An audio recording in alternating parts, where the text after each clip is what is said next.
এখন কেমন মেঘ করেছে, এই বৃষ্টি, এই রোদ আসছে, এই মেঘ করতেছে, কিন্তু বৃষ্টি আর আসছে না।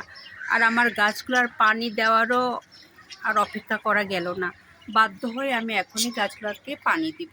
দেখুন গাছগুলো কীভাবে নুয়ে গেছে। আমি বৃষ্টির পানির জন্য অতি আগ্রহে বসেছিলাম যে বৃষ্টি আসলে আমার এই গাছগুলো একটু শান্তি পাবে, প্রাণ ফিরে পাবে। কিন্তু বৃষ্টি আর এলো না, এই কারণে আমাকে এখন গাছগুলোতে পানি দিতে হচ্ছে। এই পানি এখন আমি গাছগুলোতে পানি দিয়ে দিব। বৃষ্টি আমার চাওয়া মতো বৃষ্টি আর আসলো না, কারণ আমি খুব চেয়েছিলাম আমি আর পানি দিব না, বৃষ্টির পানি এদের গায়ে আজকে গোসল হবে। কিন্তু সেই পরিমাণ মেঘ করছে, এই দেখুন আকাশটাও মেঘলা মেঘলা, কখনো প্রচণ্ড রোদ উঠতেছে, আবার মেঘলা মেঘলা, তবে বৃষ্টি হচ্ছে না। আর এই কারণে প্রচণ্ড গরম লাগতেছে, কারণ আমরাও এই গরমে একবারে অশান্তি, অতিষ্ঠ হয়ে যাচ্ছি, তেজ পাতা হয়ে যাচ্ছে এই গরমে।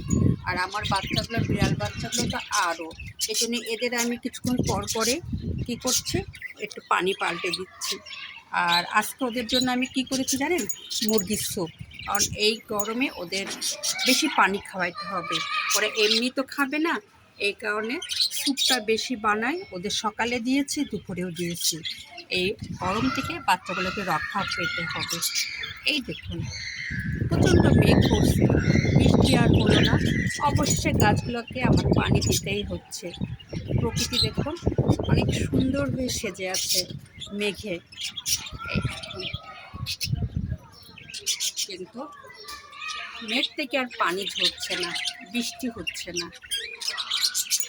আর আমার গাছগুলো তো, মরিচ গাছটাও দেখুন মরা মরা হয়ে গেছে, মাটি সেই শুকনাই দেখুন।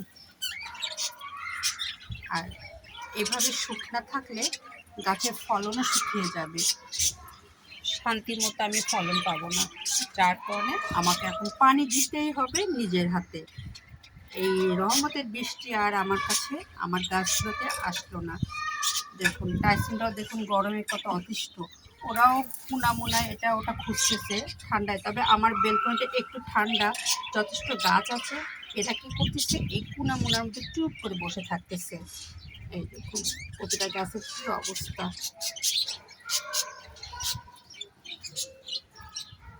শুকনা শুকনা। এই কী মনমরা। বৃষ্টির অপেক্ষা করে এখন আমি গাছগুলোতে পানি দিব।